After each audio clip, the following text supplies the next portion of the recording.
গাজীপুর চৌরাস্তা কাচ্চি ভোজে তাদের একটি চ্যালেঞ্জিং পোস্ট ছিল, যেটা দেখে আমার ফ্রেন্ড চলে আসে সেই চ্যালেঞ্জটা নেওয়ার জন্য। আমরা এখন আছি কাচ্চি ভোজে, আর কাচ্চি ভোজে তাদের অফিসিয়াল পেজ থেকে একটা পোস্ট করেছিল যে 5 জনের রাইস মাত্র 40 মিনিটে শেষ করতে পারলে একদম ফ্রি, যার কারণে আমার ফ্রেন্ড ফাহাদ চলে আসছে তাদের অফার নিতে।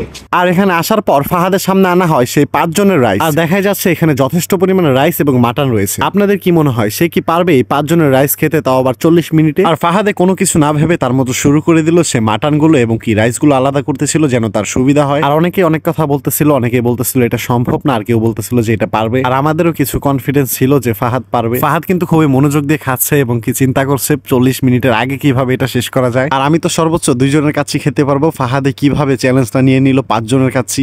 আর কাচ্চি ভোজের তারা বলতেছিল যে জুলুম হলে খাওয়ার দরকার নেই, কিন্তু ফাহাদ হার মানার পাত্র নয়, সে চালিয়ে যাচ্ছে তার খাবার। তো দীর্ঘ 20 মিনিট পর ফাহাদের খাবার কিন্তু অর্ধেকের বেশি কমে আসে। তো সবারই নিজের প্রতি কিছু কিছু কনফিডেন্স থাকে যে সেই কাজটা করতে পারবে কিনা, আর সেই কনফিডেন্সে ফাহাদে নিয়ে নিয়েছে আজকের এই চ্যালেঞ্জ। আর এখানে কিন্তু আরেকটি চ্যালেঞ্জ ছিল, 3 জনের কাচ্চি মাত্র 12 মিনিটে শেষ করতে পারলে কিন্তু কাচ্চির দাম একদম ফ্রি, মানে একদম ফ্রিতে কাচ্চি। তো অবশেষে অনেক কষ্ট করে ফাহাদ কিন্তু 38 মিনিটে পুরো কাচ্চিটা শেষ করলো। তো আজকের চ্যালেঞ্জে ফাহাদে উইনার এবং কি হতাশ কাচ্চি ভোজের সকল লোকজন। আর হতাশ হওয়ার কারণ হচ্ছে ফাহাদ, কারণ তারা ভেবেছিল যে সে পারবে না। তো কিছু সংখ্যক লোক আছে যে প্রচুর পরিমাণে খাইতে পারে, তার মধ্যে হচ্ছে ফাহাদ একজন। উনি যে পারছে এটাতে আমরা অনেক মানে ভালো লাগতেছে যে এটা অনেকে আইসা পারে নাই, আবার অনেকেই পারছে, কিন্তু যে তার ভিতরে উনি পেরে গেছে, এটা খুব আনন্দের বিষয়। আজকের ভিডিওটা এই পর্যন্ত। সবাই সুস্থ থাকবে, ভালো থাকবে। আসসালামু আলাইকুম।